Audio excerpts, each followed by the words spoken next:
The enemy convoy stretched across the desert like a deadly serpent, armed vehicles carrying weapons that would claim hundreds of innocent lives. Intelligence reports confirmed it. This was their last chance to stop a massacre. The mission required surgical precision, split-second timing, and a pilot willing to fly straight into hell. General Marcus Blackwood stood in the command center, his weathered face etched with doubt as he stared at the mission roster. "We need our best Apache pilot for this," he muttered, his eyes scanning past the name at the top of the qualified pilots list. "This is no job for—" His words hung in the air, unfinished but understood by everyone in the room. What happened next would shatter everything the military establishment thought they knew about combat excellence. This is the story of Captain Emilia Gomez, and how one impossible mission proved that courage has no gender. Before we jump back in, tell us where you're tuning in from, and if this story touches you, make sure you're subscribed, because tomorrow I've saved something extra special for you.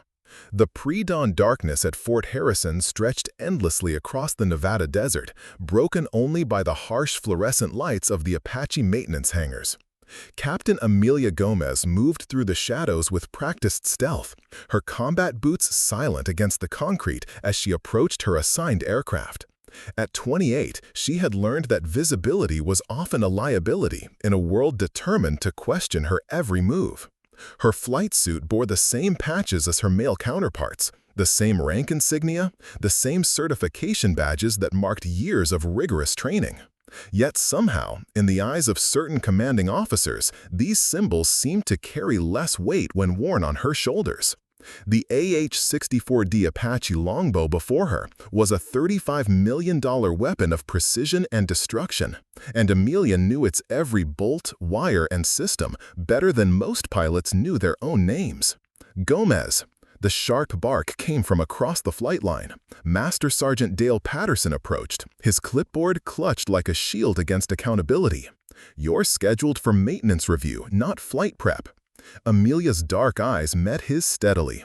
"Maintenance was completed at 0400, Sergeant. I'm conducting pre-flight inspection for today's training exercise." Patterson's jaw tightened. For 6 months, he'd been finding creative ways to keep her grounded, buried in paperwork or assigned to the least critical missions.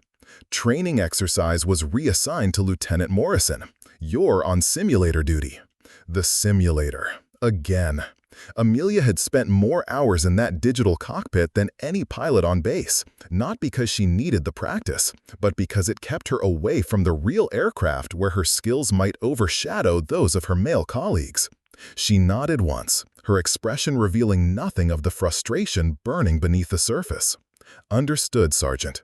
As Patterson walked away, satisfied with his small victory, he missed the slight smile that crossed Emilia's lips.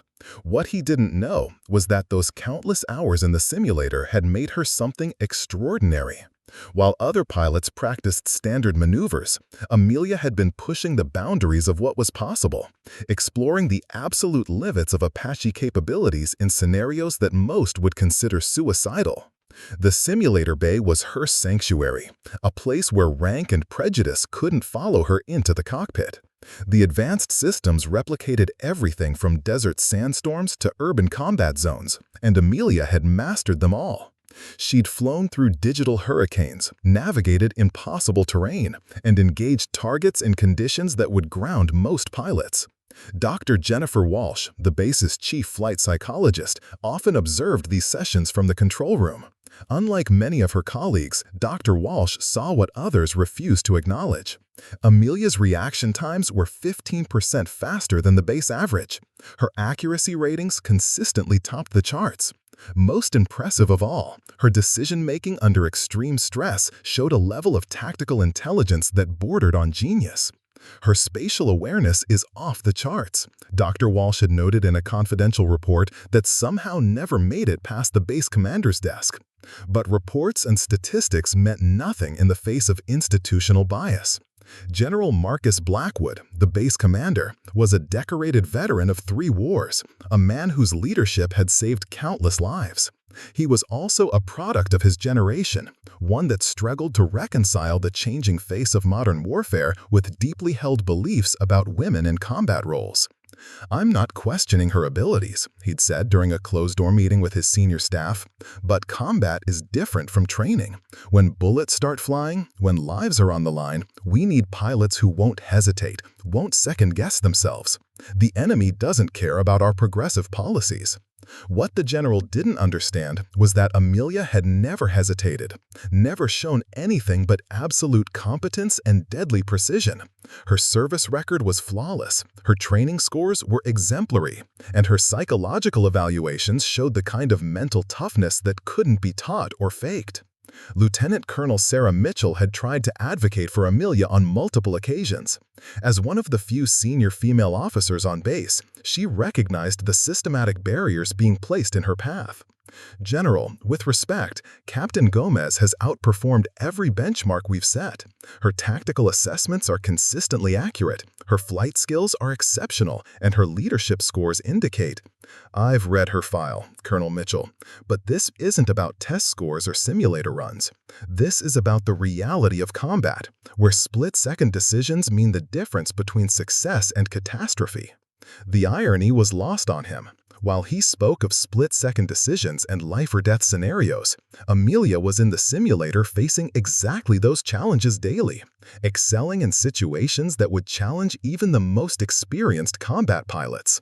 Staff Sergeant Robert Chen, one of the base's top maintenance crew chiefs, had worked with Emilia extensively during her equipment familiarization training.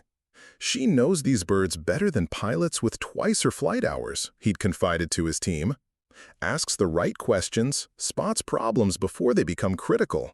Hell, she caught a hydraulic pressure anomaly last week that could have caused a catastrophic failure in flight." But Chen's observations, like Dr. Walsh's reports, seemed to vanish into the bureaucratic void. The base's leadership was comfortable with the status quo, content to keep their most capable pilot locked away in training simulations while less qualified personnel handled real-world missions. The morning briefings were perhaps the most telling indicator of the invisible barriers Emilia faced. She would arrive precisely on time, prepared with detailed mission analysis and tactical recommendations, only to watch as her insights were dismissed or credited to male colleagues who had contributed far less to the strategic planning process. "Interesting perspective, Captain," Major Frank Rodriguez would say when Emilia offered tactical solutions, his tone suggesting anything but genuine interest. "We'll take that under advisement." Then, minutes later, Lieutenant Morrison would present nearly identical suggestions to enthusiastic approval and implementation. The pattern was so consistent that some of the younger officers began to notice. Second Lieutenant Amanda Torres, fresh from flight school, watched these dynamics with growing confusion. "Captain Gomez knows more about Apache systems than anyone on this base," she'd whispered to her roommate. "Why does it feel like nobody wants to hear what she has to say?" The answer was both simpler and more complex than Torres realized. It wasn't that Emilia's expertise was unrecognized, it was that acknowledging her superior skills would force uncomfortable questions about assumptions that many preferred not to examine. As autumn gave way to winter, Emilia continued her routine. Maintenance reviews that kept her busy but grounded, simulator sessions that pushed her skills to superhuman levels, and briefings where her voice carried no weight despite her expertise. She was becoming the most overtrained, underutilized pilot in the entire Army Aviation Corps. But storms have a way of changing everything, and halfway across the world, intelligence agencies were tracking movements that would soon bring Emilia's extraordinary skills out of the shadows and into the harsh light of real combat. The stage was being set for a mission that would require everything she had learned in those endless hours of preparation. A mission where hesitation meant death and excellence was the only currency that mattered. Preparing and narrating this story took us a lot of time, so if you are enjoying it, subscribe to our channel. It means a lot to us. Now back to the story. The emergency briefing came without warning on a gray December morning that felt heavy with unspoken tension. Captain Emilia Gomez sat in the back row of the operations center, her notebook open but her pen still, as she watched the intelligence officers unveil satellite imagery that made the room fall silent. The images showed convoy formations moving through the Kandahar province. Not the usual supply runs or patrol movements, but something far more sinister. Major Kevin Barnes, the intelligence officer, clicked through slides with mechanical precision. Terrorist cell designation Crimson Serpent has acquired surface-to-air missiles from a compromised Afghan military depot. Current intel suggests they're transporting these weapons to establish firing positions targeting civilian evacuation routes. The weight of those words settled over the room like a physical presence. General Blackwood leaned forward, his weathered hands clasped tightly. Timeline: 72 hours, sir, maybe less. Once those SAMs are in position, they'll have a clear shot at refugee convoys carrying approximately 2,000 civilians, including 500 children. Emilia's pen began moving across her notebook, not taking meeting notes, but calculating flight patterns, fuel consumption rates, and optimal attack vectors. Her mind automatically processed the tactical challenges: desert terrain that offers minimal cover, unknown enemy air defenses, and the precision required to neutralize mobile targets without risking civilian casualties in the surrounding area. Colonel James Hawkins, the operations director, stood to address the room. This mission requires our most experienced Apache crew. The targets are mobile, heavily defended, and operating in terrain that offers virtually no margin for error. As Hawkins spoke, Emilia noticed Lieutenant Morrison straightening in his chair, his expression eager. Morrison had logged impressive flight hours, but mostly in training simulations and low-risk transport missions. His combat experience consisted of 2 reconnaissance flights over secured territory. Yet, when General Blackwood's eyes swept the room, they lingered on Morrison with obvious consideration. The approach vector is complicated, Hawkins continued, projecting a topographical map. Canyon formations create natural wind tunnels that'll test even our most seasoned pilots. One miscalculation and he didn't need to finish. Everyone understood the stakes. From her position in the back, Emilia studied the terrain with the intensity of a surgeon examining X-rays. She'd flown similar geography in countless simulator sessions, not the exact location, but identical geological features that created the same aerodynamic challenges. Captain Gomez, General Blackwood's voice cut through her analysis, "You're scheduled for equipment inventory today." It wasn't a question or a request for input. It was a dismissal disguised as an assignment. While the room discussed life-or-death tactical decisions, she was being relegated to counting spare parts and checking maintenance logs. The message was clear. This conversation was for real pilots, not simulator specialists. Lieutenant Colonel Sarah Mitchell caught Emilia's eye from across the room, her expression carefully neutral, but her frustration evident to anyone who knew her well. Mitchell had been fighting these battles for years, watching qualified female officers sidelined by institutional blindness that cost everyone tactical advantages. As the briefing concluded, Emilia gathered her notes and headed for the equipment bay, but her mind remained focused on the mission parameters. The satellite imagery had revealed details that others might have missed: secondary roads that could provide escape routes for the enemy, elevation changes that would affect weapon systems, and most critically, a narrow window of opportunity when the convoy would be most vulnerable. The equipment bay was a warehouse of organized chaos, filled with replacement parts, maintenance equipment, and the endless paperwork that kept military aviation operational. Chief Warrant Officer Lisa Rodriguez was already deep in inventory reports when Emilia arrived. "Heard about the briefing," Rodriguez said without looking up from her clipboard. "Big mission coming up." "So I gathered." Emilia began checking serial numbers against computer records, her movements automatic while her mind processed tactical scenarios. Rodriguez paused her counting and studied Emilia carefully. "You know, I've been doing this for 15 years, seen a lot of pilots come and go. Want to know what I think?" Emilia looked up from a crate of hydraulic components. "I think you're the best pilot this base has seen in a decade, maybe longer. And I think everyone knows it, which is exactly why you're standing here counting parts instead of planning that mission." The words hung in the air between them. Rodriguez wasn't known for sentiment or political commentary. She was a practical soldier who dealt in facts and mechanical realities. Her assessment carried weight precisely because it was so uncharacteristic. "The army doesn't run on fairness," Emilia replied, returning to her inventory. "It runs on chain of command and established procedures." "Bullshit." Rodriguez's response was immediate and blunt. "It runs on results. And when this mission goes sideways, and honey, looking at those flight assignments, it's going to go sideways. They're going to wish they had their best pilot in that cockpit instead of their most politically convenient one." That afternoon, while the official mission planning committee refined their approach strategies, Emilia found herself in the simulator again. But this time, her session had a different purpose. Using the coordinates from the morning briefing, she began running unauthorized scenarios based on the actual mission parameters. The digital terrain matched the satellite imagery perfectly. Canyon walls rose on either side of her virtual Apache, creating the wind tunnel effect that had been mentioned in the briefing.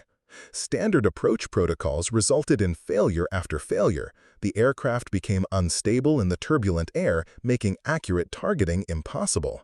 But Emilia had learned to think beyond standard protocols. She began experimenting with unconventional flight patterns, using the canyon walls as reference points rather than obstacles. Instead of fighting the wind currents, she found ways to ride them, turning aerodynamic challenges into tactical advantages.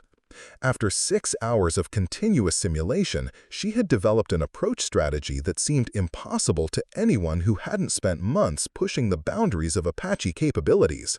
The flight path required split-second timing, perfect coordination between pilot and weapon systems, and a level of spatial awareness that bordered on supernatural. Dr. Jennifer Walsh had been monitoring the session from the observation deck, her expression growing more concerned with each passing hour. "Emilia," she called through the intercom, "you've been in there for 6 hours straight. That's beyond any recommended training duration." "Just finishing up, Doc." Emilia's voice was steady, focused, showing no signs of fatigue despite the marathon session. "What scenario are you running? These flight patterns, they're unlike anything in our training modules." Emilia paused the simulation and removed her helmet, her dark hair damp with perspiration. "Hypothetical canyon, working on some tactical problems." Walsh knew better than to press for details, but she made careful notes in Emilia's training file. The session data would show flight maneuvers that pushed the Apache to its absolute limits, targeting solutions that achieved success rates far beyond normal parameters, and decision-making under stress that indicated almost superhuman situational awareness. That evening, as the base settled into its nighttime routine, Emilia sat in the nearly empty mess hall reviewing topographical maps that she'd printed from the base library.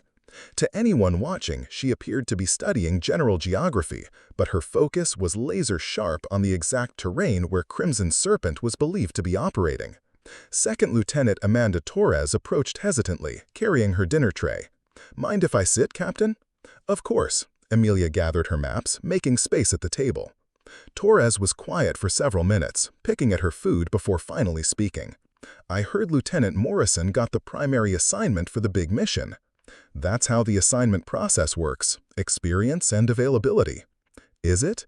Torres's question was carefully phrased, but her meaning was clear. "Because from where I sit, it looks like experience is getting overlooked in favor of other considerations." Emilia studied the younger officer carefully.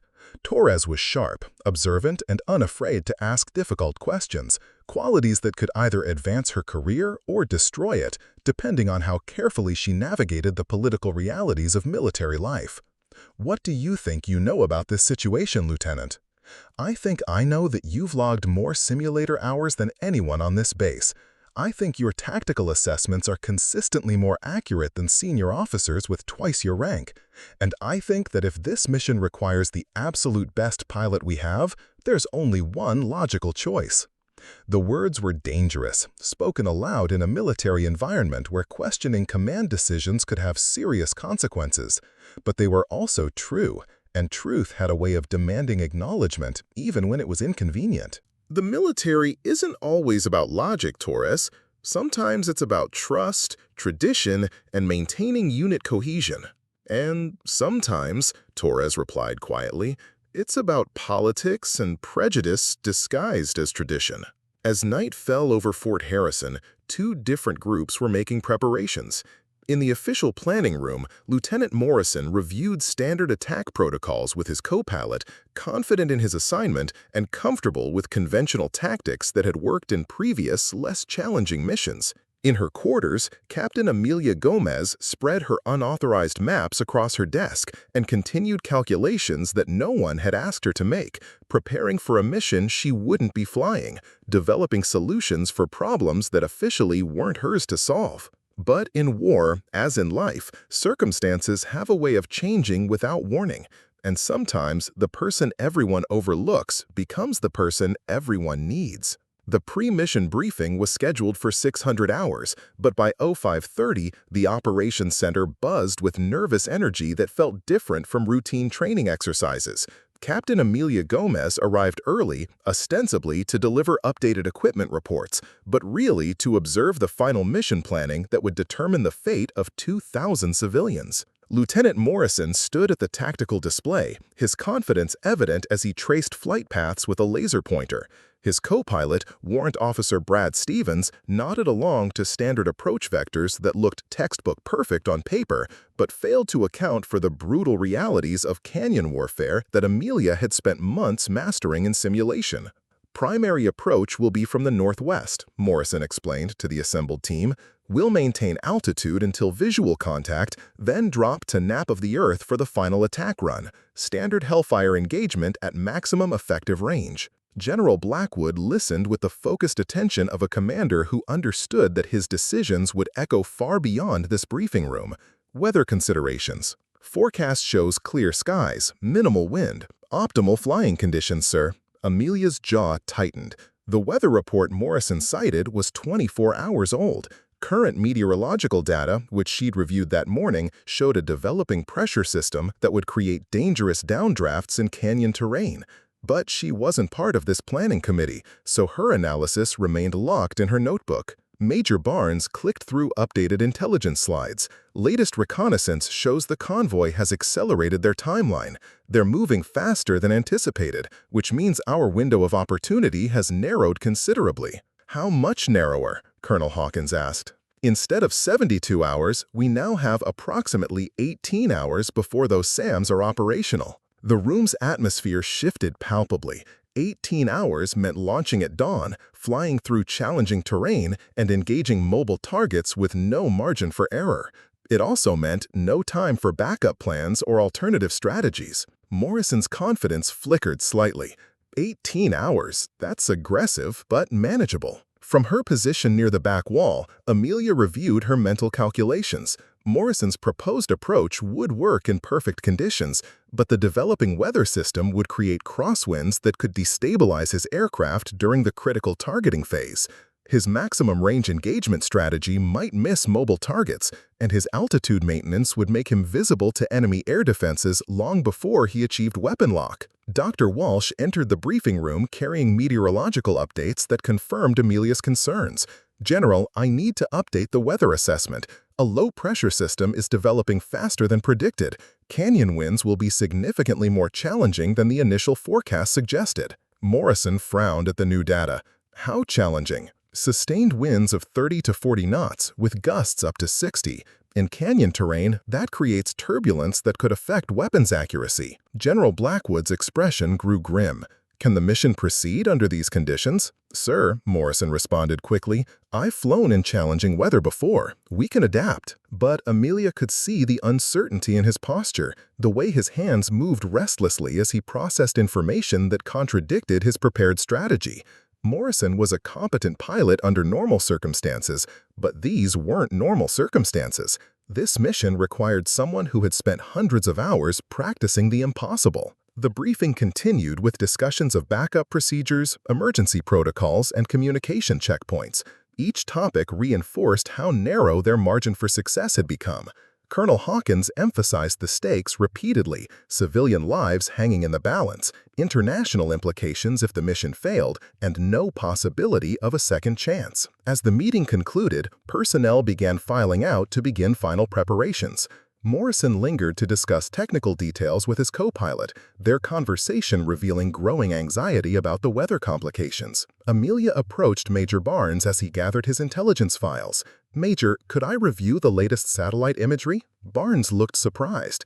"Captain, I thought you were assigned to equipment support for this operation." "I am, but I've been running analytical scenarios based on the terrain, and I might have some observations that could be useful." Barnes hesitated, glancing toward General Blackwood, who was deep in conversation with Colonel Hawkins. "I suppose there's no harm in a second opinion. What did you want to examine?" Emilia studied the high-resolution images with the intensity of someone reading a technical manual in a foreign language she'd learned to speak fluently. Her finger traced canyon formations, elevation changes, and natural choke points that weren't obvious from standard tactical perspectives. "The convoy's route takes them through this section," she pointed to a narrow passage between two cliff faces. "Current intelligence suggests they'll be most vulnerable here, where the road forces them into single file." "That's consistent with our target assessment," Barnes agreed. "But look at the approach vectors from this angle." Emilia indicated a route that hadn't appeared in Morrison's briefing. Instead of maintaining altitude and exposing the aircraft to enemy observation, a pilot could use these rock formations as cover, approaching below the radar horizon until the last possible moment. Barnes studied the imagery more carefully. That would require incredibly precise navigation. 1 degree off course and you're flying into a cliff face. Yes, but it would also eliminate the enemy's early warning advantage. They wouldn't detect incoming aircraft until weapons were already locked on target. The Major's expression shifted as he recognized the tactical brilliance of what Emilia was suggesting. "Have you run simulations of this approach?" Emilia chose her words carefully. "I've analyzed similar terrain configurations extensively. The flight profile is challenging, but achievable with proper preparation." What she didn't mention was that she'd practiced this exact approach dozens of times, refining the navigation coordinates until she could fly the route blindfolded. Barnes, however, was beginning to understand that he was looking at tactical analysis that went far beyond standard military planning. Meanwhile, across the operations center, Lieutenant Colonel Mitchell was having a heated discussion with General Blackwood. Their voices were low, but their body language suggested fundamental disagreement about mission parameters. "Sir, with respect, the weather conditions have changed the risk profile significantly. Perhaps we should consider alternative pilot assignments." "Colonel, we've already committed to this timeline. Lieutenant Morrison is prepared, and his co-pilot has been briefed extensively. Changing assignments now would introduce unnecessary complications." What if those complications prevent a successful mission? What if our current approach isn't optimal for the actual conditions we're facing? Blackwood's expression hardened. "Are you questioning my tactical judgment, Colonel?" "I'm questioning whether we're using our best available resources, sir." The conversation continued in tense whispers, but the outcome was predictable. Military hierarchy rarely rewarded challenges to establish decisions, even when those challenges might save lives. Chief Warrant Officer Rodriguez found Emilia in the equipment bay later that afternoon, methodically checking ammunition inventories that had already been verified twice. "Heard the weather's getting worse," she said without preamble. "That's what the reports indicate. Also heard Morrison's looking a little green around the gills. Word is he's been in the simulator all morning, trying to practice approaches he should have mastered months ago." Emilia continued her counting, but Rodriguez could see the tension in her shoulders. "You know," Rodriguez continued, "there's precedent for last-minute assignment changes, medical issues, equipment failures, strategic reassessments. Things happen. Things happen according to chain of command and proper procedures. Sometimes proper procedures get people killed when circumstances change faster than bureaucracy can adapt." The words carried weight because Rodriguez had seen enough missions to know the difference between theoretical planning and battlefield reality. She'd watched good pilots fail because they were unprepared for conditions that exceeded their training, and she'd seen exceptional pilots sidelined by politics while operations fell apart. As evening approached, weather updates confirmed everyone's worst fears. The storm system was intensifying faster than predicted, creating wind conditions that would challenge even the most experienced pilots. Morrison requested additional simulator time, But the sessions only seemed to increase his anxiety rather than build confidence. In her quarters that night, Emilia sat at her desk reviewing approach calculations she'd developed during months of unauthorized preparation. Her notebook contained flight paths that could navigate the storm conditions successfully, targeting solutions that could engage mobile enemies with precision, and backup strategies for every possible contingency. But none of that mattered if she remained assigned to equipment support, while a less prepared pilot attempted a mission that required absolute mastery of skills she'd spent a year perfecting in secret. Outside her window, the first storm clouds gathered on the horizon, dark shapes that promised the kind of weather that separated competent pilots from exceptional ones. In 12 hours, someone would be flying into those clouds toward a target that could determine the fate of thousands of innocent people. The only question was whether institutional pride would prove stronger than tactical necessity when the moment of truth arrived. The alarm pierced the pre-dawn darkness at 04:15 hours, 30 minutes earlier than scheduled. Captain Emilia Gomez was already awake, having spent the night reviewing contingency plans she hoped would never be needed. The early alarm could only mean one thing: the situation had deteriorated faster than anyone anticipated. Emergency lights bathed the corridors in harsh red as personnel rushed toward the operations center. Emilia arrived to find Major Barnes frantically coordinating with intelligence assets, while Dr. Walsh monitoring weather data that painted an increasingly grim picture. "Situation update," General Blackwood commanded as he strode into the chaos, his usually immaculate uniform hastily assembled. Barnes didn't look up from his communication console. "Sir, Crimson Serpent has accelerated their timeline again. Latest drone reconnaissance shows they're 12 hours ahead of our projections. The SAM systems will be operational by 1400 hours today." The room fell silent except for the hum of electronic equipment and the wind outside that promised the approaching storm. 1400 hours meant a narrow window of opportunity that was closing faster than anyone had planned. "Current weather status?" Blackwood asked, though his expression suggested he already knew the answer wouldn't be good. Dr. Walsh consulted her meteorological displays with the grim efficiency of someone delivering a terminal diagnosis. "Storm system has intensified beyond all forecasting models. Surface winds are currently gusting to 70 knots. Canyon effects will amplify that significantly." Colonel Hawkins studied the tactical display where red markers indicated enemy positions and weather data overlays showed the storm's predicted path. "General, these conditions are beyond the operational parameters for standard Apache missions. Are you recommending we abort?" The question hung in the air like a loaded weapon. Abort meant abandoning 2,000 civilians to their fate. Proceed meant sending pilots into conditions that could kill them before they ever reached the target. "Sir," Lieutenant Morrison's voice cut through the tension, though it carried a tremor that hadn't been there during previous briefings. "The mission is challenging, but I believe it's still within acceptable risk parameters." Emilia watched Morrison's body language as he spoke. His hands were clasped tightly behind his back to hide their shaking. His breathing was shallow, controlled. She recognized the signs of a pilot pushing beyond his comfort zone into territory where confidence became bravado. "Lieutenant," Colonel Hawkins addressed Morrison directly, "have you flown combat missions in weather conditions approaching these parameters?"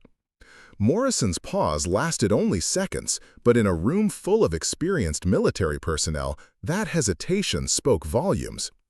"Not in actual combat, sir, but I've logged extensive simulator hours in adverse weather scenarios." Emilia's jaw tightened. Morrison had indeed logged simulator hours, but not in the specific conditions they were facing. She knew because she'd reviewed every weather training module on the base, pushing the systems to their limits, while Morrison had focused on standard certification requirements. Chief Warrant Officer Rodriguez had positioned herself near the communication station where she could monitor flight preparations. Her expression was carefully neutral, but her eyes kept shifting toward Emilia with increasing urgency.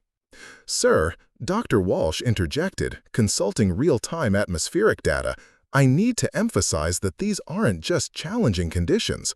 The wind shear patterns in the target canyon will create turbulence that could overwhelm standard stabilization systems. We're talking about forces that could flip an Apache end over end." Morrison's face went pale, but he maintained his stance. "I understand the risks, Doctor. I'm prepared to adapt to changing conditions." What he didn't understand, and what Emilia could see clearly from the meteorological data, was that adaptation wouldn't be enough. This mission required anticipation, the ability to read atmospheric conditions and adjust flight parameters in real time. It demanded the kind of intuitive understanding that came from hundreds of hours practicing impossible scenarios. Lieutenant Colonel Mitchell approached General Blackwood with an expression that suggested she was about to commit career suicide. "Sir, request permission to speak privately." Blackwood's eyes narrowed. "Colonel, we don't have time for private conferences. Say what you need to say." Mitchell glanced around the room, acutely aware that her next words would be heard by everyone present. "General, given the deteriorating conditions, I believe we should reconsider our pilot assignments. We have personnel with more extensive adverse weather training." "Are you questioning Lieutenant Morris's qualifications?" "I'm questioning whether we're utilizing our best available resources for a mission where failure isn't an option." The room's atmosphere became electric with tension. Morrison's face flushed red, interpreting Mitchell's words as a direct challenge to his abilities. Other officers exchanged uncomfortable glances, recognizing that they were witnessing a confrontation that could end careers. "Colonel Mitchell," Blackwood's voice was ice cold, "unless you have specific intelligence about Lieutenant Morrison's fitness for duty, I suggest you focus on your assigned responsibilities." But Mitchell had reached the point where professional survival mattered less than mission success. "Sir, Captain Gomez has logged more adverse weather simulator hours than any pilot on this base. Her technical knowledge of Apache systems under extreme conditions is unmatched. If we're going to risk lives on this mission, shouldn't we send our most qualified pilot?" The silence that followed was deafening. Morrison looked as if he'd been physically struck. General Blackwood's face went through several shades of red before settling on a color that suggested barely contained fury. "Captain Mitchell," Blackwood's voice cut through the tension like a blade, "is assigned to equipment support. She is not mission qualified for combat operations of this magnitude." "With respect, sir," Mitchell continued, her career effectively ending with each word, "what specific qualifications does she lack that Lieutenant Morrison possesses?" It was the question that no one wanted to ask, because everyone knew the answer. Morrison's primary qualification was that he fit the expected profile of a combat pilot. Emilia's disqualification was that she didn't. Major Barnes, who had been monitoring communications throughout the confrontation, suddenly straightened at his console. "General, we have an updated intelligence brief from forward reconnaissance."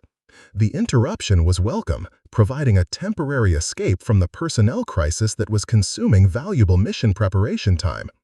Barnes projected new satellite imagery that showed Crimson's Serpent had not only accelerated their timeline, but had also repositioned their convoy to take advantage of natural defensive positions. "The target location has changed," Barnes announced. "They've moved to a more defensible position that eliminates several of our planned approach vectors." Morrison studied the new imagery with growing concern. The revised target location was in terrain that he hadn't practiced, with defensive positions that would require split-second tactical decisions. His confidence, already shaken by the weather concerns, took another significant blow. "How does this affect our attack strategy?" Hawkins asked. Morrison opened his mouth to respond, then closed it again as he processed the tactical implications. The new position required approaches that weren't in any standard playbook, navigation through terrain that demanded intuitive understanding of aerodynamics and weapon systems. From her position at the back of the room, Emilia had already calculated 3 possible approach vectors that could work with the new target location. Her mental flight paths accounted for the weather conditions, the defensive positions, and the narrow window of opportunity. But she remained silent, her expertise unwanted and officially irrelevant. "Sir," Morrison finally said, his voice betraying uncertainty, "I'll need additional time to analyze the new approach requirements." "Time we don't have," Blackwood replied grimly. Chief Warrant Officer Rodriguez stepped forward, her usual deference replaced by the blunt honesty of someone who had seen too many missions fail due to poor decisions. "General, I've been maintaining Apache helicopters for 15 years. I've seen what happens when pilots fly beyond their training envelope. I've also seen what happens when the right pilot is available but politics keeps them grounded. She paused, letting her words sink in. This mission is going to require the best pilot we have, not the most convenient one. The room erupted in uncomfortable murmurs. Rodriguez had said what many were thinking, but none had dared to voice. She had also effectively challenged the entire command structure's decision-making process. Morrison's face went from pale to flushed as the implications of the conversation became clear. Everyone was discussing his inadequacy for the mission without directly saying so. His pride warred with his growing realization that he might be in over his head. "The decision has been made," General Blackwood stated with finality. "Lieutenant Morrison will lead this mission. We launch in 2 hours." But as personnel began filing out to begin final preparations, the cracks in the system were visible to everyone. A mission that required perfection was being entrusted to someone whose confidence was crumbling under pressure, while the most qualified pilot on the base remained sidelined by institutional blindness. Outside, the storm was building toward its full fury, and somewhere in the Afghan mountains, 2,000 innocent people waited unknowingly for salvation that hung by the thread of decisions made in a room where politics mattered more than capability. The countdown to disaster had begun. At 0930 hours, 30 minutes before scheduled launch, the carefully constructed facade of mission readiness collapsed like a house of cards in a hurricane. Lieutenant Morrison sat in the Apache cockpit, his hands trembling as he attempted to complete the pre-flight checklist that he'd performed dozens of times in perfect conditions. The wind was already howling across Fort Harrison with a ferocity that made normal conversation impossible. Ground crews struggled to secure equipment, while meteorological readings showed conditions that were deteriorating faster than any computer model had predicted. This wasn't just bad weather. It was a perfect storm that seemed designed to test the absolute limits of human capability and mechanical engineering. Captain Emilia Gomez watched from the equipment bay as Morrison attempted his third restart of the pre-flight sequence. Even from a distance, she could see the jerky, uncertain movements that indicated a pilot who had lost confidence in his ability to control the situation. His co-pilot, Warrant Officer Stevens, kept checking and rechecking instruments with the desperate precision of someone looking for problems that might justify aborting the mission. Chief Warrant Officer Rodriguez appeared at Emilia's side, her expression grim. "He's not going to make it past the canyon entrance," she said bluntly. "Hell, he might not make it off the ground in these conditions." Through the hangar's reinforced windows, they could see Dr. Walsh hurrying toward the operations center with weather readings that would make uncomfortable reading for anyone planning to fly in the next few hours. The storm had exceeded every prediction, creating atmospheric conditions that challenged the fundamental assumptions underlying the mission planning. Inside the operations center, Major Barnes was coordinating with forward reconnaissance units whose reports painted an increasingly desperate picture. "Crimson Serpent has moved their timeline up again," he announced to the assembled command staff. "Latest intelligence suggests the SAM systems could be operational within 6 hours, not 14. General Blackwood's face was stone as he processed information that seemed designed to make an impossible mission completely suicidal. 6 hours meant launching immediately into weather conditions that would challenge the world's most experienced pilots, attempting to navigate terrain that required supernatural precision, and engaging targets that were better defended than anyone had anticipated. "Current wind speeds?" he asked, though his tone suggested he already knew the answer would be unacceptable. Dr. Walsh consulted her instruments with the detached professionalism of someone delivering a death sentence. "Sustained winds of 80 knots, with gusts approaching 100. Canyon effects will amplify turbulence significantly. These conditions are beyond the operational envelope for Apache helicopters." The words hung in the air like a physical presence. Beyond operational envelope was military speak for conditions that would likely kill anyone foolish enough to attempt flight. It was also an admission that the mission, as currently planned, had become a suicide run. Colonel Hawkins studied the tactical display where red weather warnings overlaid the target coordinates like a map to hell. "General, we need to consider postponement until conditions improve." "How long until conditions improve?"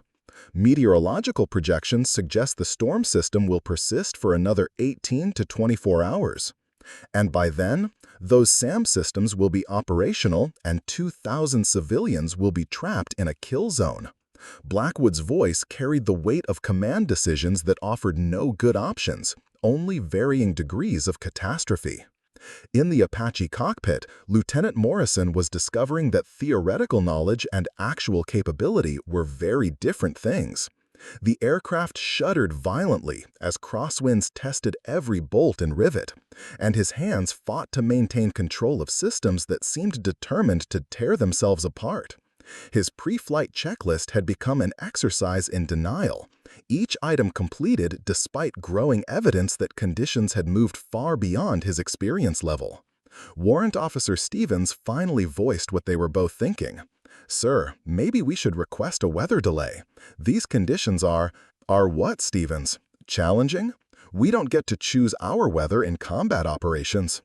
But Stevens had been flying long enough to recognize the difference between challenging and impossible.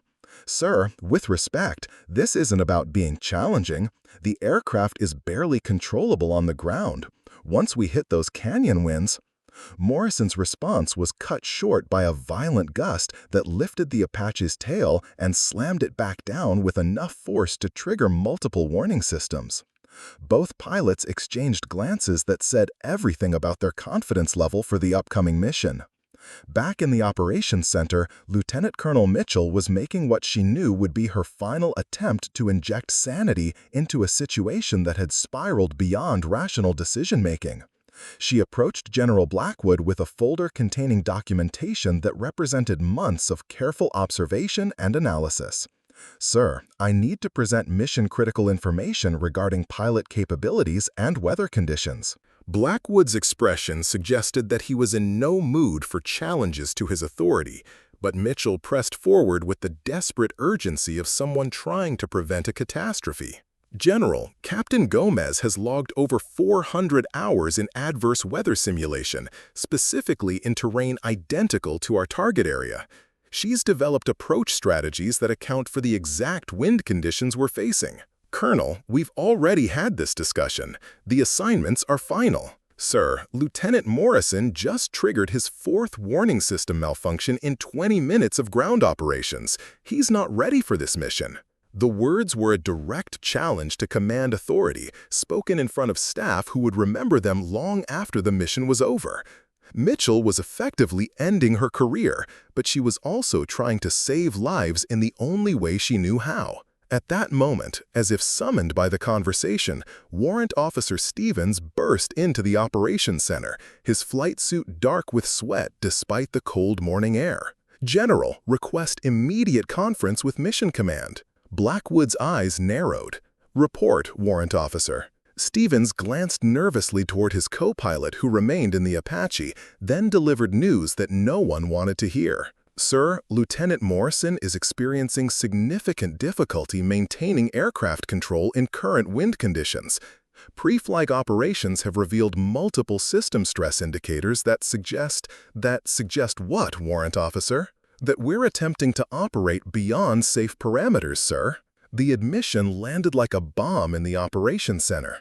Stevens had effectively stated that the mission was impossible under current conditions with current personnel, using language that couldn't be dismissed or reinterpreted. General Blackwood found himself facing the kind of decision that defined military careers and determined whether leaders were remembered as heroes or cautionary tales. Continue with a mission that his own pilots were saying was impossible, or admit that his judgment had been flawed from the beginning. Major Barnes, monitoring communications with forward units, added another layer of complexity to an already impossible situation. General, forward reconnaissance reports that Crimson Serpent has detected unusual air traffic activity. They're accelerating their deployment schedule. We may have less than 4 hours before those SAM systems are fully operational. 4 hours. The timeline was compressing like a vice, forcing decisions that no amount of training or experience had prepared anyone to make. Launch immediately into impossible conditions with a pilot who was falling apart, or wait for better weather while 2,000 innocent people die. From her position in the equipment bay, Emilia could see the entire situation unfolding through the hangar windows. Morrison was still in the cockpit, but his movements had become increasingly erratic. Ground crews were looking nervous as they monitored aircraft systems that were showing stress patterns normally associated with major mechanical failures. Chief Warrant Officer Rodriguez grabbed Emilia's arm with sudden urgency. They're going to get that boy killed, and he's going to fail the mission in the process.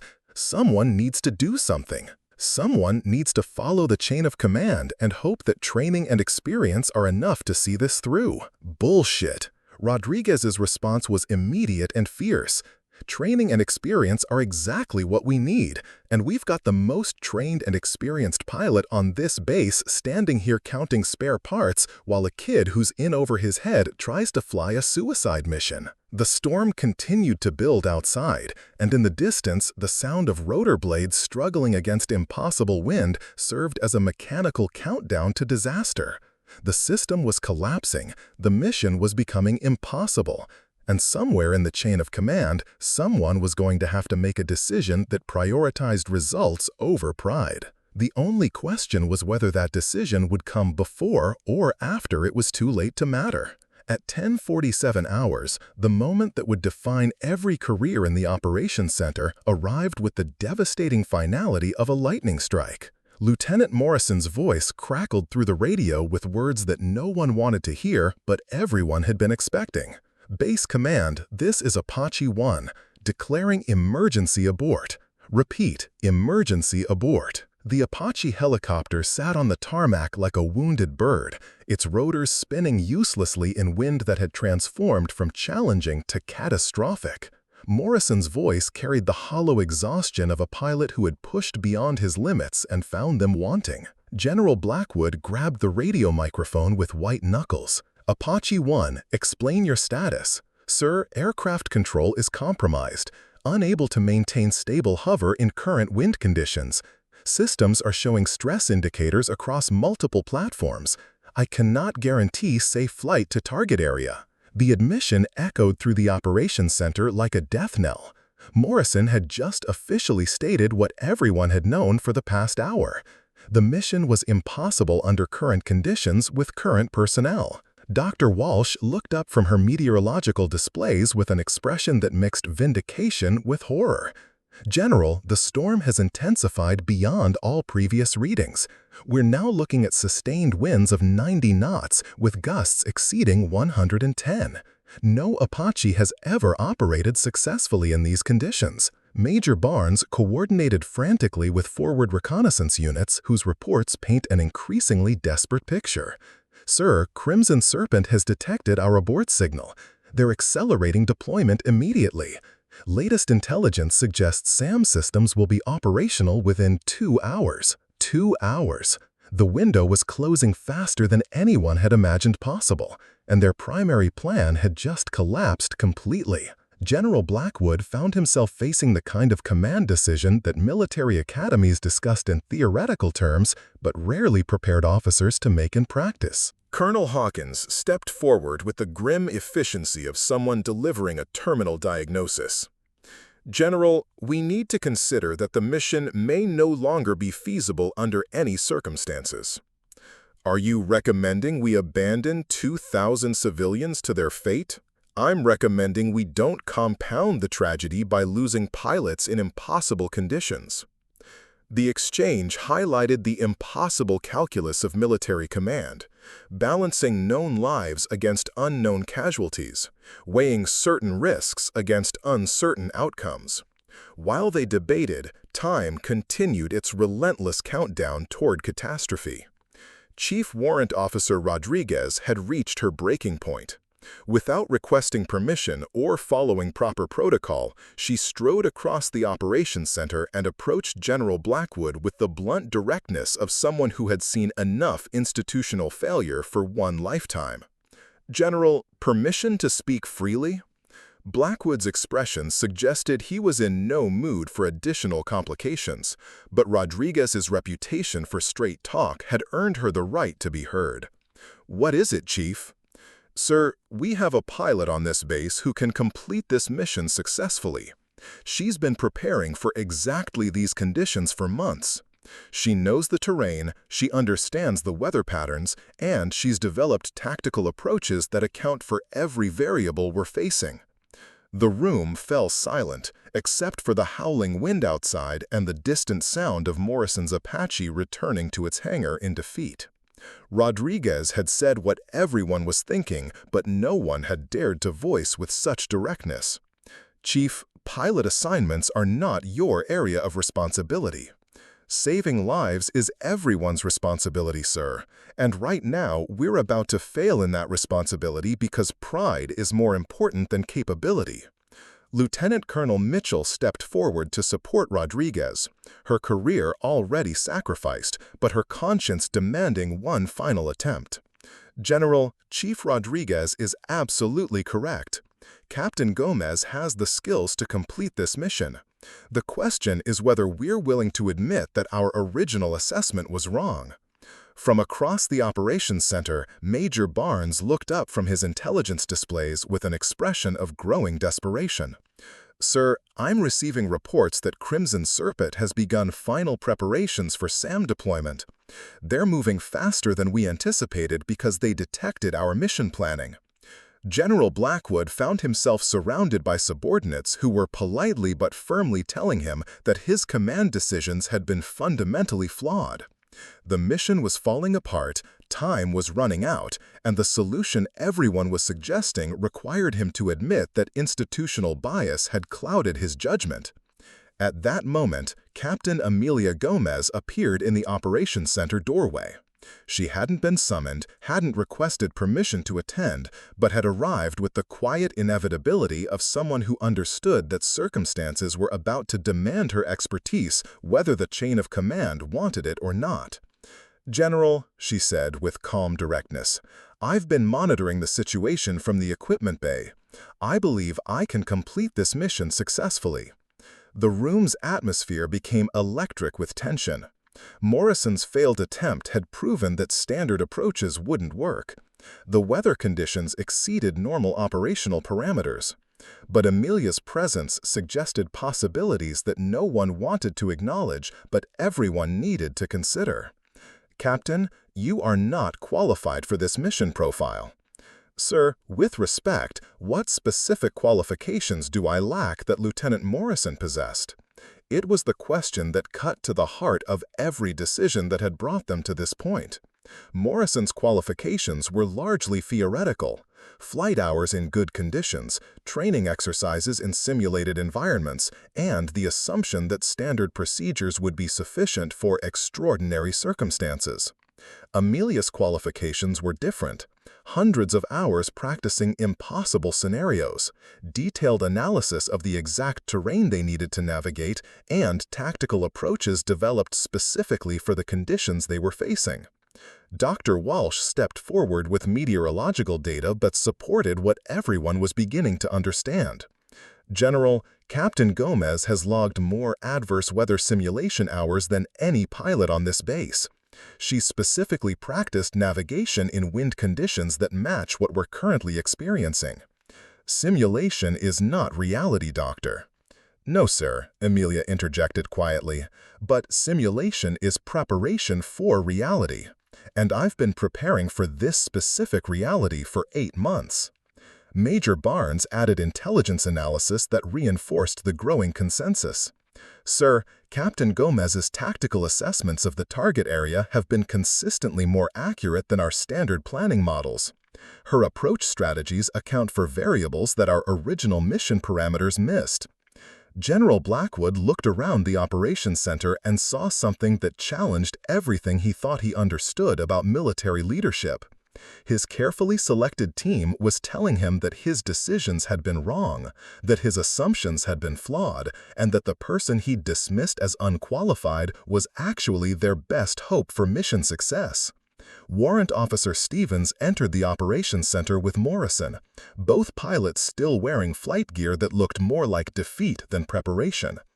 "General," Stevens reported, "Lieutenant Morrison requests medical evaluation.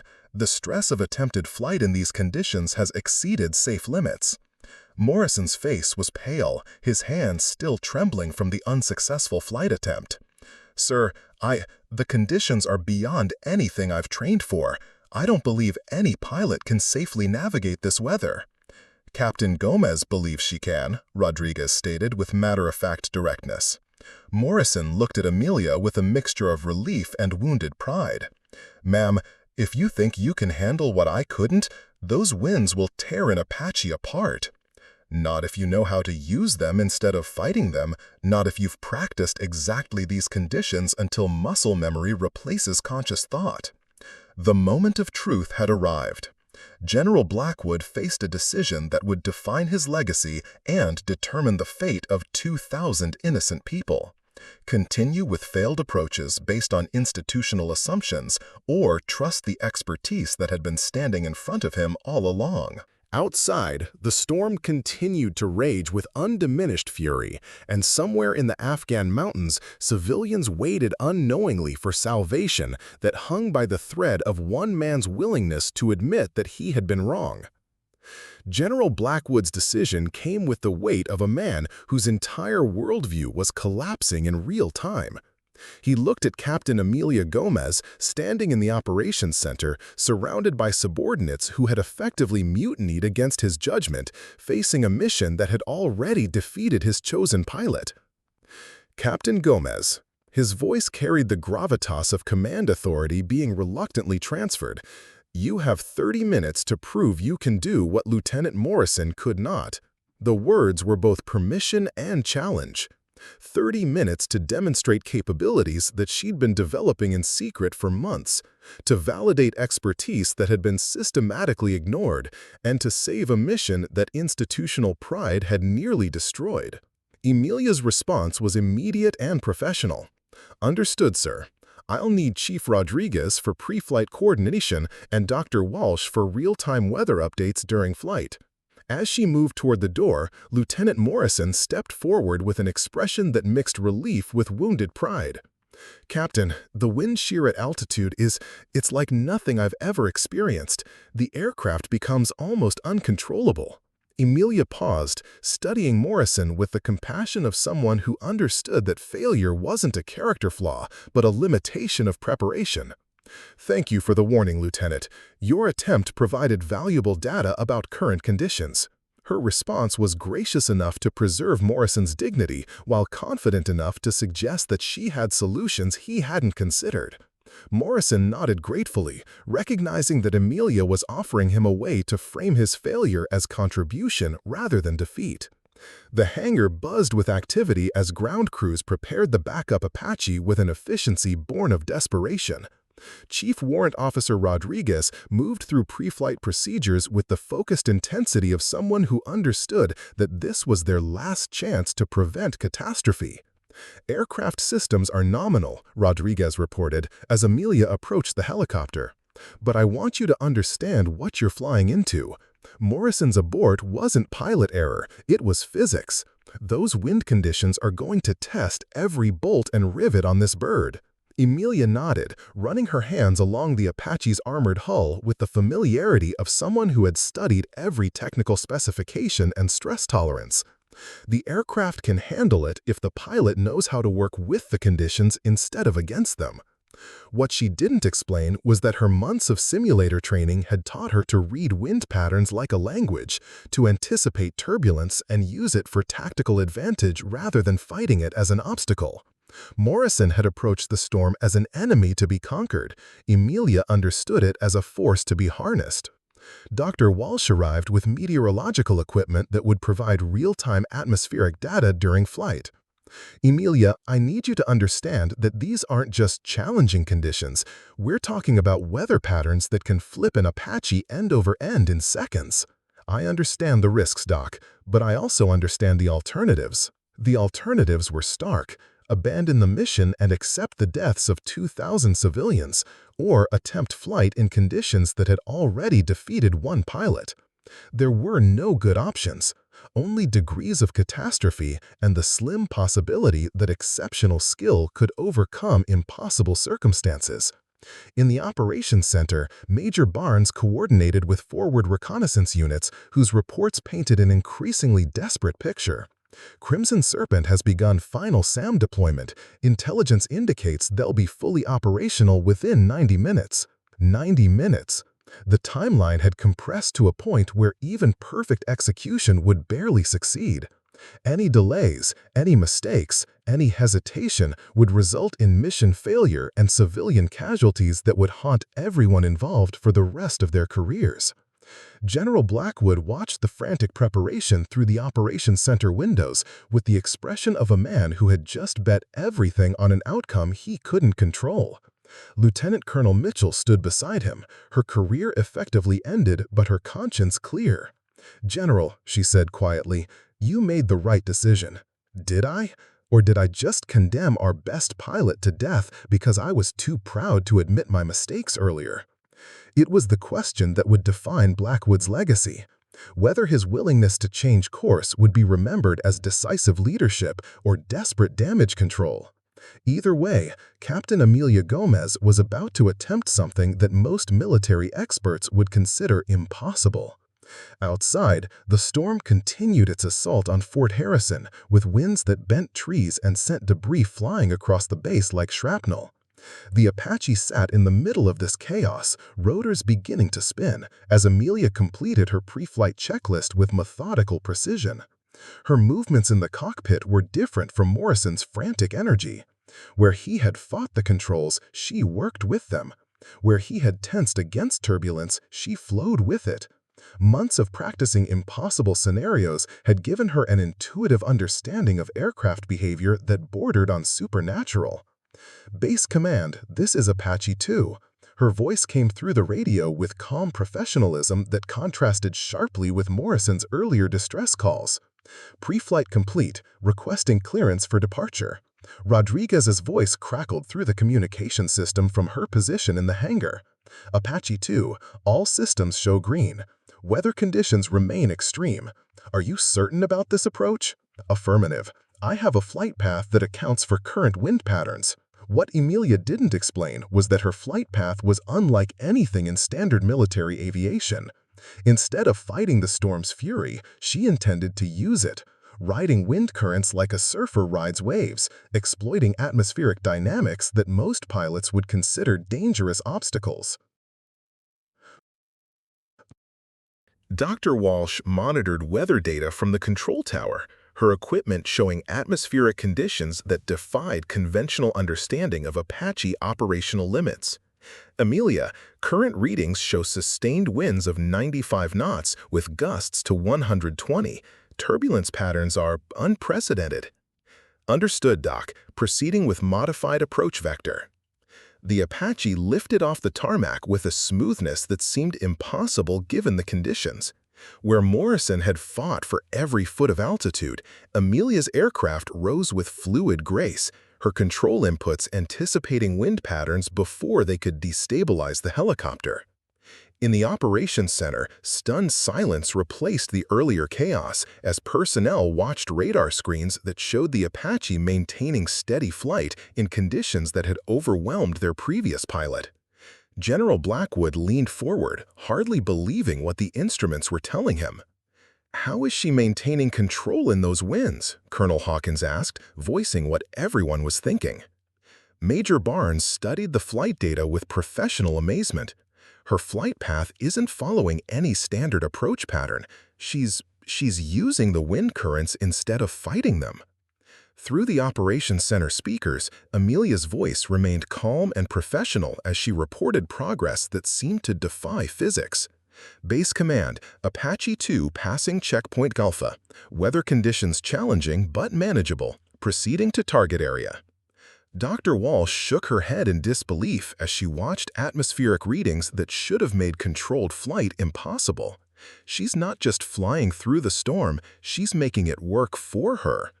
The radar screen showed the Apache's progress as a steady blip moving through weather patterns that looked like chaos to everyone except the pilot, who had spent months learning to read them like a roadmap. Emilia was proving that impossible conditions required impossible skill, and that such skill existed if institutions were willing to recognize it. As the Apache disappeared into the storm toward its distant target, everyone in the operations center understood that they were witnessing something extraordinary. The woman they had dismissed as unqualified was about to attempt a mission that their chosen pilot couldn't even begin, flying through conditions that challenged the fundamental assumptions of military aviation. The next hour would determine whether exceptional preparation could overcome impossible circumstances, whether institutional bias had nearly caused a catastrophe, and whether Captain Emilia Gomez could accomplish what everyone said was beyond the capabilities of any pilot, male or female. The storm raged on, but now it carried hope instead of despair, guided by hands that understood how to turn chaos into opportunity. 57 minutes after departure, Captain Emilia Gomez's voice crackled through the radio with words that would be remembered in military history. Base Command, Apache 2 has visual contact with target convoy, beginning final approach. The operations center at Fort Harrison fell silence except for the steady hum of electronic equipment and the distant howl of wind that had nearly ended the mission before it began. On the radar screens, a single blip represented humanity's last chance to prevent a massacre that would claim 2,000 innocent lives. General Blackwood gripped the communication console with white knuckles as he realized that everything, his career, his judgment, and the lives of countless civilians, now depended on the pilot he had spent months dismissing as unqualified. Apache 2, report current conditions, Dr. Walsh requested, her meteorological equipment showing atmospheric readings that still defied belief. Conditions are challenging but manageable, Emilia's voice remained steady, despite flying through weather that had defeated every computer model. The canyon approach is providing natural windbreaks that allow for precision targeting.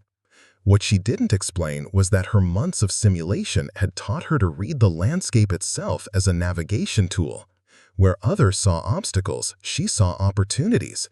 The same canyon walls that created devastating wind shear also provided moments of relative calm that could be exploited by a pilot who understood atmospheric dynamics at an intuitive level.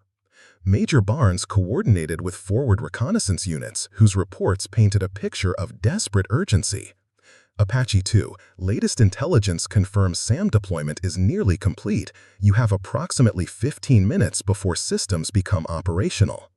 15 minutes. The timeline had compressed to a point where even perfect execution would barely succeed. Any hesitation, any missed opportunity, any tactical error would result in civilians trapped in a kill zone with no possibility of rescue. Understood, Base Command. Beginning attack run. Through the static-filled radio, they could hear the distant sound of rotor blades cutting through impossible wind, the whine of targeting systems acquiring locks on mobile enemies, and the calm breathing of a pilot who had trained for exactly this moment when others said it couldn't be done. Chief Warrant Officer Rodriguez monitored aircraft systems from the hangar, her displays showing stress readings that would have terrified most maintenance crews. Emilia, your aircraft is operating at 95% of maximum stress tolerance. The wind loads are pushing every system to its absolute limit. Copy that, Chief. Aircraft is performing beautifully. It was a statement that seemed to defy reality, describing an Apache helicopter being torn apart by hurricane-force winds as performing beautifully. But Emilia understood something that others missed. The aircraft wasn't fighting the storm anymore. Under her control, it had become part of the storm, moving with natural forces instead of against them. In the operations center, Lieutenant Morrison listened to radio traffic with a mixture of amazement and humility. The conditions that had defeated him completely were being navigated by someone who made the impossible look routine. "She's not just surviving those winds," he said to Lieutenant Colonel Mitchell. "She's using them for tactical advantage." Mitchell nodded, watching radar displays that showed approach vectors unlike anything in standard military doctrine. 8 months of simulation training that everyone said was excessive. Turns out it was barely adequate preparation for what she needed to accomplish. Through the radio speakers, they heard the distinctive whine of Hellfire missiles being armed for engagement. Emilia's voice remained calm despite the chaos surrounding her aircraft. Target acquisition complete. Multiple SAM systems identified and locked. Beginning precision strikes. The next 60 seconds would determine whether months of dismissed expertise could accomplish what institutional assumptions said was impossible. In the Afghan mountains, terrorists who had spent weeks planning civilian massacre found themselves facing a pilot who had spent months preparing for exactly their tactics and terrain. Fox 1, Fox 2, Fox 3. The code words indicated Hellfire missiles streaking toward their targets through weather conditions that should have made accurate targeting impossible. But Emilia's approach had accounted for wind drift, atmospheric pressure variations, and target movement patterns that standard engagement protocols couldn't accommodate. Dr. Walsh monitored the attack through communication intercepts and satellite feeds that showed explosions blooming like deadly flowers across the mountainous terrain. Direct hits on primary targets. Secondary explosions indicate SAM systems destruction. But the mission wasn't over. Intelligence reports had indicated mobile backup systems that could be deployed if the primary SAMs were destroyed. Emilia would need to locate and neutralize threats that were specifically designed to evade aerial detection. Base command. Primary targets eliminated. Scanning for mobile backup systems. What followed was a demonstration of tactical aviation that redefined what military experts thought was possible. Using terrain-following flight patterns that kept her aircraft below enemy radar while maintaining targeting capability, Emilia hunted mobile SAM launchers through canyon systems that challenged the fundamental assumptions of helicopter combat operations. General Blackwood found himself witnessing capabilities that forced him to reconsider everything he thought he understood about pilot qualifications and mission requirements. Movement detected at grid reference 77 Alpha, Emilia reported. Mobile launcher attempting to reach firing position.